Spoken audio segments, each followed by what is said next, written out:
What is up, everybody? Welcome back to the 7th episode of Rap Roots Media Interviews. We are here today with Aidan Mathiasz. He is a musician, man of many names, many different instruments he plays. Tell the audience hello.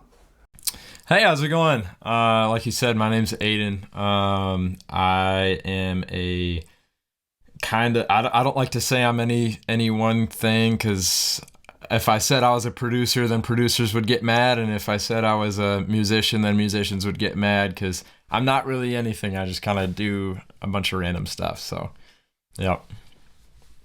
So I noticed that a lot of your music definitely has some religious undertones to it. So I wanted to ask you just about your religious beliefs, what you believe in. I know everybody has different views and things like that, but I really was interested to learn more about yours because you're definitely a very interesting guy. So I wanted to learn more.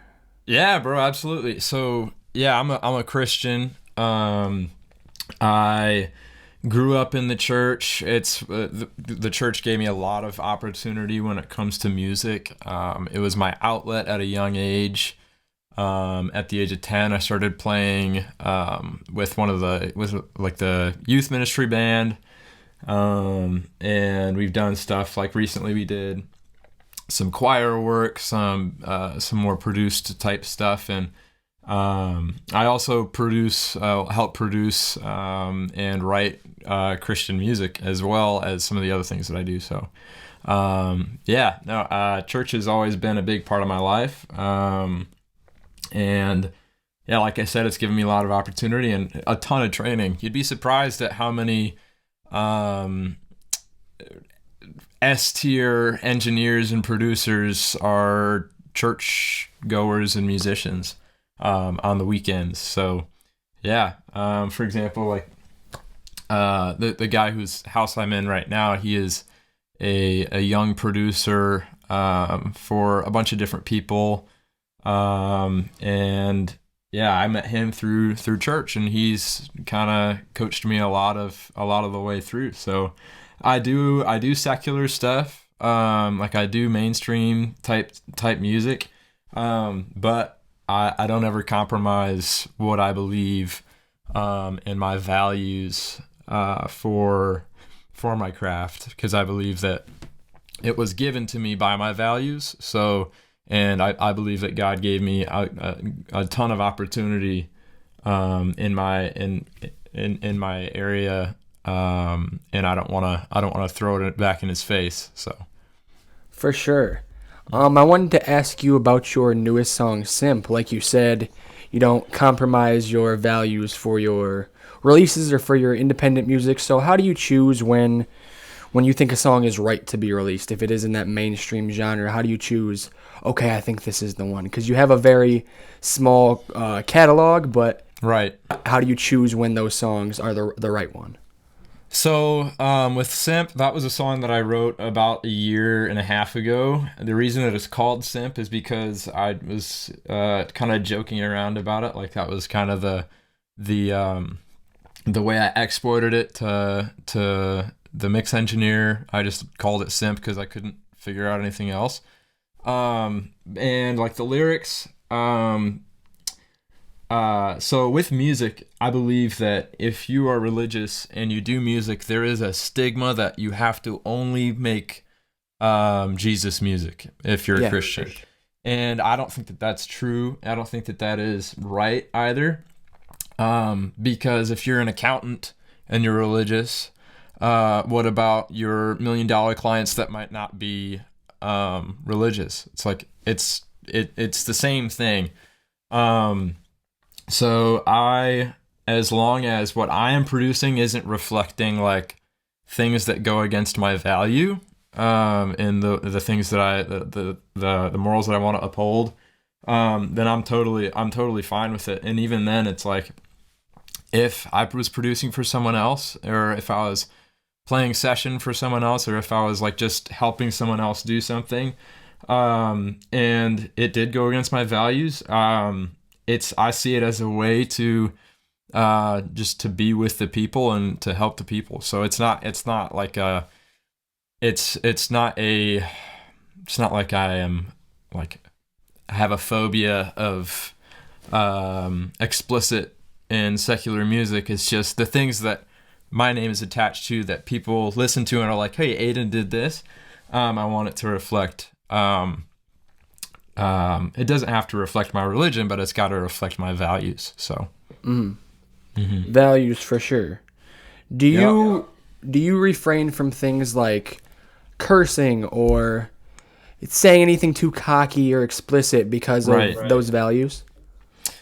There is a line that I try not to cross. Like, I mean, me and my friends will be cutting it up. I'm not a stickler on language. And if someone's watching this and they're like, well, you should be because the Bible says this. It's like, when like the swear words have been around for about 200 years. They've not been around for a long time. So,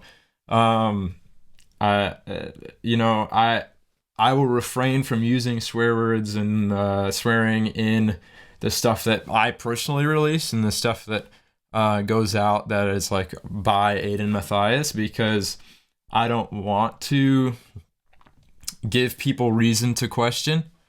And even then, like, dude, if somebody comes at me with a question or an accusation, I'm like, hey, I see it as a great conversation to be had. I'm not really afraid of any of that accusation at all. So, yeah. Your Instagram page, I do a bit of a deep dive with all my guests just to get some of my questions put together, and I noticed that it's very like aesthetically pleasing. There's a lot of like outdoor scenes and vibes. So I wondered, is that a very calculated process of what you put on your page? Is that very like, okay, this is the right one, this isn't perfect, so this can't be on there? Like, is it a very calculated process, or it's just whatever you like? Oh, absolutely. It's very calculated. I mean, to an extent. I mean, there's so many times where I'm just like, you know what, F it, I'm going to make a post. I'm going to just post a bunch of pictures from the last couple weeks. But I will not post something on my story that's like not pleasing to the eye, and I won't post something on my feed that's not pleasing to the eye, because I believe it's a reflection on your creative work. I see a lot of guys, local guys, that are musicians and producers and artists, and they don't like have a quality control on their Instagrams. And like, your Instagram is such a tool that if you don't have a good looking Instagram, or if you don't market yourself well, if there's bad camera quality, if there's poor copy, like copyright, if there's bad captions and just anything, if it doesn't have a creative look to it, don't post it, because you're a creative and other creatives are looking to you to go to work with. And if I see someone that has like a Instagram, if I'm meeting someone through social media and they have a social media page that like doesn't market themselves well, and that they don't see, I'll normally just like, I'm probably not going to connect with you, because like, I don't trust that you like wanna have things to be at that quality.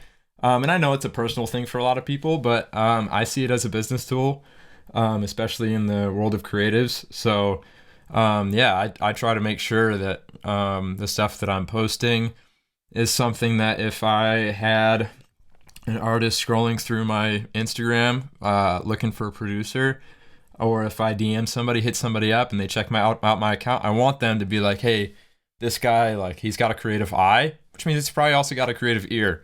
So yeah, I mean, I'd say that I don't ever post anything that's jank, but I also don't care that much. So Fair enough. So I know you are very musically inclined, so I wanted to ask, how many instruments do you play? I know that's a very broad question for you, but I figured it'd be a cool one to ask. That's a fun one. I mean, I could play anything if you gave me enough time, but like you see, there's a bass behind me. Guitar is my main instrument. I took piano for a couple years. I've been diving into drums recently. But because I do producing, knowing instruments comes with the trade. So like, if you're producing a song, it's like you gotta kind of know what it takes for each instrument. because you have to know, like, hey, what can you do? What can you do with the bass? What can you do with the guitar? You have to know the limitations to be able to know what you can enable. So like you have to understand like what is a session player feeling if I have them in a studio session? Like what are they feeling?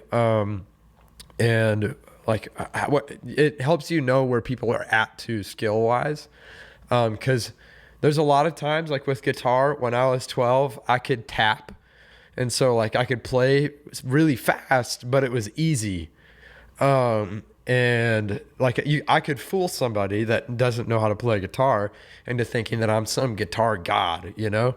And so as a producer, if you know like a medium level of experience with each instrument, you can gauge where people are at much more. And I think that kind of comes with the job. But yeah, no, I can play like the main four, so like guitar, drums, bass, piano. I'd say the only one that I'm really competent at is guitar.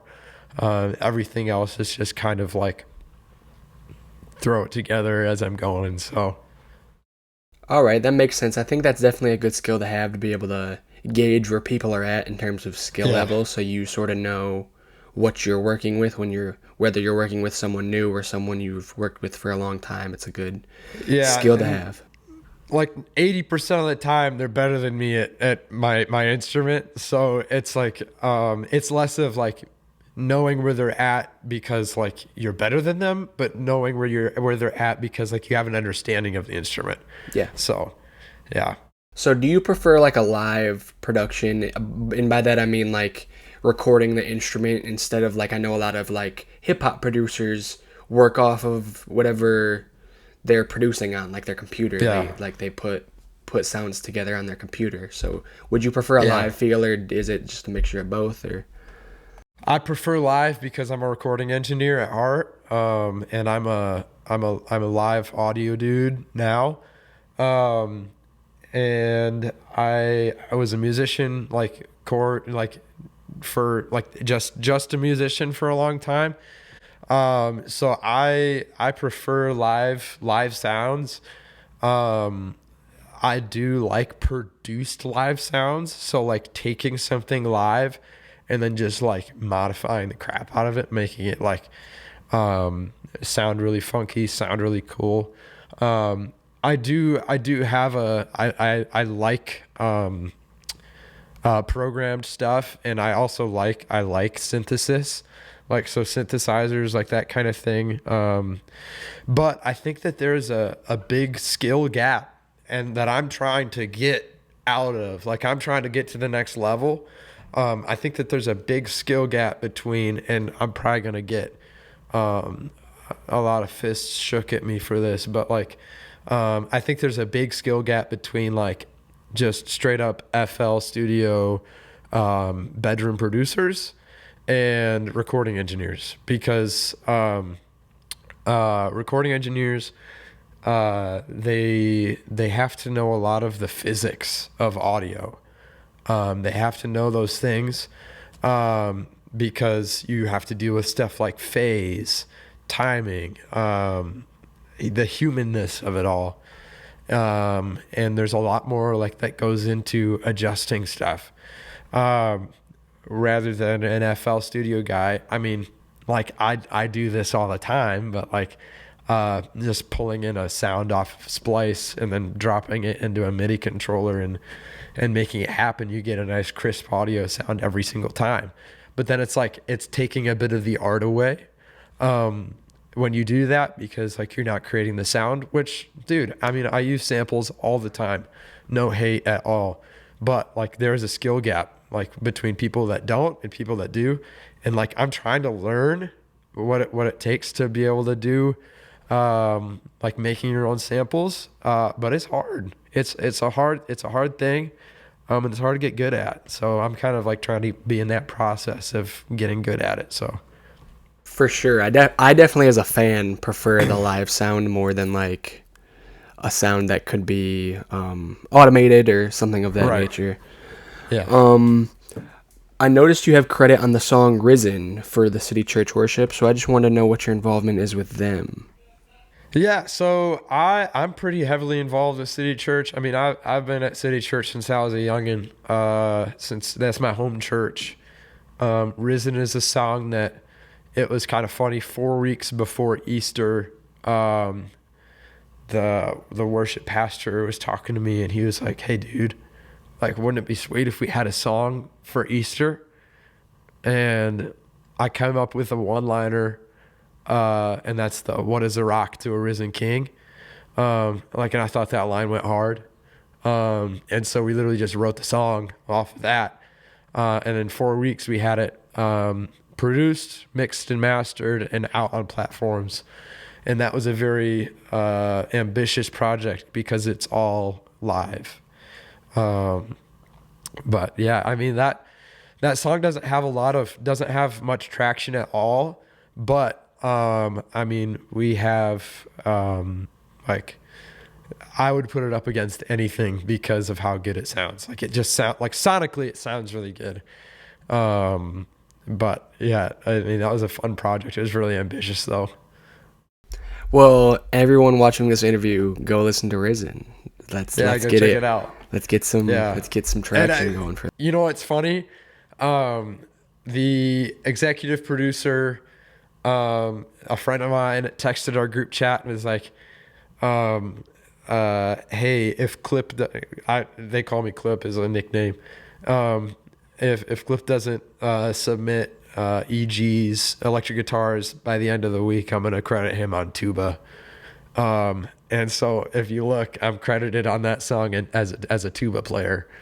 I was gonna ask about that. I was like, do you play the tuba? No, I've never touched the tuba, bro. I couldn't even tell you. Like, I don't know a tuba player. I've never even. Yeah, dude. Never touched it. Yeah. That's funny. I wanted to ask what music genre you would categorize your music independently, and then also, if you want to, your music with the City Church. Yeah. My music independently, I'd go like Phoebe Bridgers, Jeremy Zucker, maybe some Lizzie McAlpine. So very like indie pop, soft folk, jumble of stuff. Very acoustic, very drawn, like laid back. The stuff that I produce for other people, it depends. I mean, I'm working on one person who's kind of like that Lizzie McAlpine, like Clairo vibes. And then I'm working with a mainstream dude who's popped off. Like, he's like very like sync music, but then like City Church stuff, he's so City Church is very, I mean, it's worship Christian music. So I'd put that under like CCM, live gospel. Yeah. For sure. I've noticed some clips on your Instagram. You post like little things here and there of just songs you're working on. I noticed a song. I don't know if this is the official title, but it's "Sinner Made Worthy" is like a part of the. Yeah. I was wondering if there was any plans to release that because I think it's a very good song. So thanks, bro. I appreciate that. Well, honestly, so that song came out of a place of, I mean, Braden, you knew me in high school. Like I was kind of a wild child. Like I didn't really care. Yeah. And I mean, there's plenty of things that I like did wrong and messed up. Like I was a big douchebag for a while. Like I was like kind of an a-hole. And like there was a Sunday where I was like playing guitar at church in the morning, and I saw somebody in there that I did some not good stuff with. I reminisced, and when I saw them, I was like, they were probably looking at me like on stage, thinking like, what, they just let anyone on stage? Like this kid like did this in high school. And so I just really wanted to like encapsulate what I think a lot of us young people go through of like, yeah, we do dumb stuff, like maybe get drunk every now and then. But through all of our like issues and our like problems that we have, like there's nothing that can take away our value that God has given us, that God always has on every person's life. And that song, I didn't have any plans to release it, but I am starting a new group that will be like making more like youth style Christian music, like more pop type stuff. And that might get thrown into the song list, but yeah, who knows? Yeah, I like that. I like the message behind that a lot because obviously we as people, we make mistakes. No matter if Oh you're yeah, young, old, whatever, you make mistakes, but at the end of the day, you come back to those values, whether they're religious or Right. just personal values. I think that Right. it's just a great message overall for people who are religious or non-religious. I like the Yeah. message of it a lot. yeah. Are you a fan of auto-tune? Is that something you're a fan of, or do you prefer the more natural vocals? So so I've worked with some people that are like charting artists, and they're like big time. They're known as like some of the best vocalists in their lane. Every single person uses either auto tune or hand tuning, and it's really just how you use it.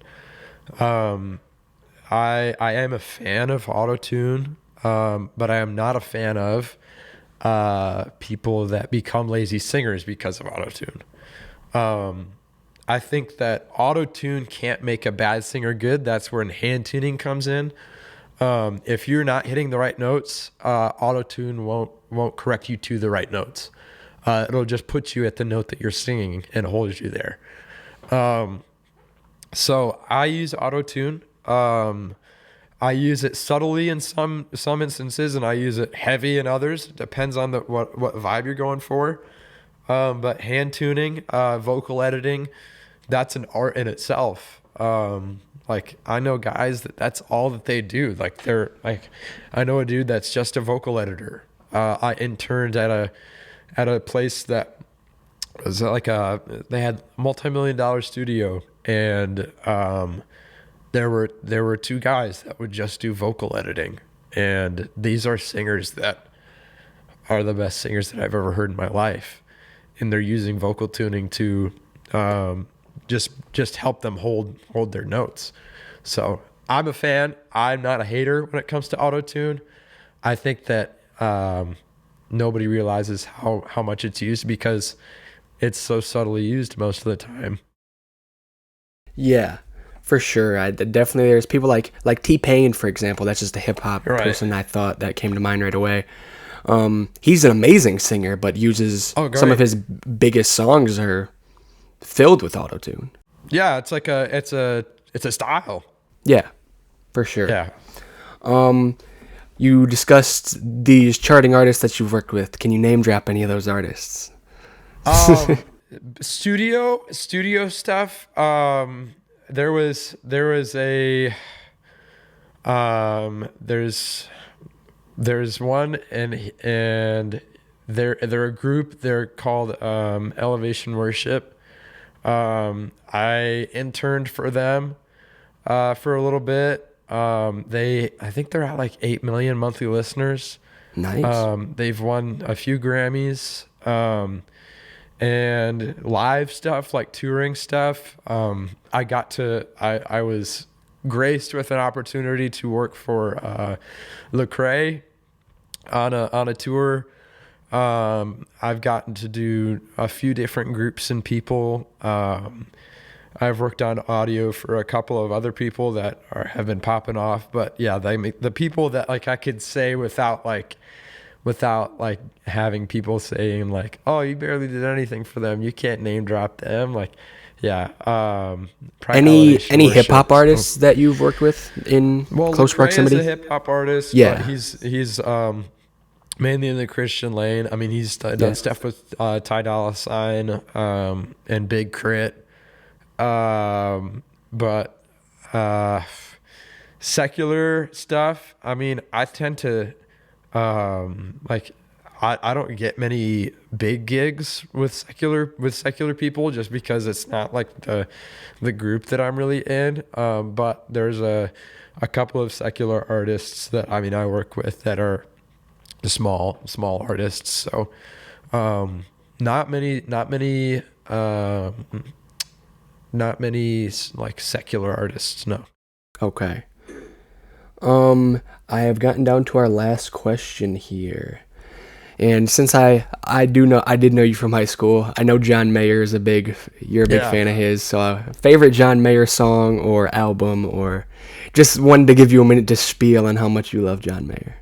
John Mayer's great. I would say he he's got good stuff. He's got stuff that I'm like, that's new, that's different. But I'd say my favorite album is his Heavier Things album. Either that or his Born and Raised album. But I mean, I like all of his albums for very different reasons. But I'd say the most nostalgic one is Heavier Things, just because it's got all the old ones. But I mean, I wasn't alive to really alive and old enough to really appreciate the albums. But yeah, I'd say Heavier Things. That album was really good. Awesome. He is also credited on, my favorite artist is Mac Miller, and I didn't know this until quite recently. He's on Small Worlds, which I didn't know for a long time until quite recently. Yeah, dude. Yeah, so John Mayer has he's kind of stepped into a role of like a creative guide for artists. So Shawn Mendes, Charlie Puth, Lizzie McAlpine, a couple other artists, Khalid, like those are all artists that he's kind of stepped behind and been like kind of coached a little bit, mentored. And he's, I mean, from like there's a guitar player that was on his back line that I got to work with. And he was telling me, he was like, yeah, dude, he's as douchey as he might seem on PR stuff. Like he's actually a nice dude when you're catching him backstage and stuff. So yeah. Well, that is our spiel on John Mayer. This has been the Rap Roots Media interview series. This is episode 7, I believe. Make sure you guys check out the website, raprootsmedia.com. Check out the socials, Rap Roots Media on all platforms. Aidan, if you got anything to plug, go ahead. Yeah, check me out on Spotify. It's just Aidan Mathiasz. Follow me on socials. Everything is just Aidan Mathiasz. Yeah, just keep going at everything that you're doing. If you'd love to work, then let's work. So for sure, check him out. Make sure you guys also check out our Patreon. I forgot to say that earlier. Check out the Patreon. It's $2 a month. You guys get a bunch of exclusive content, so check that out as well. Hope you guys enjoyed this episode. Peace.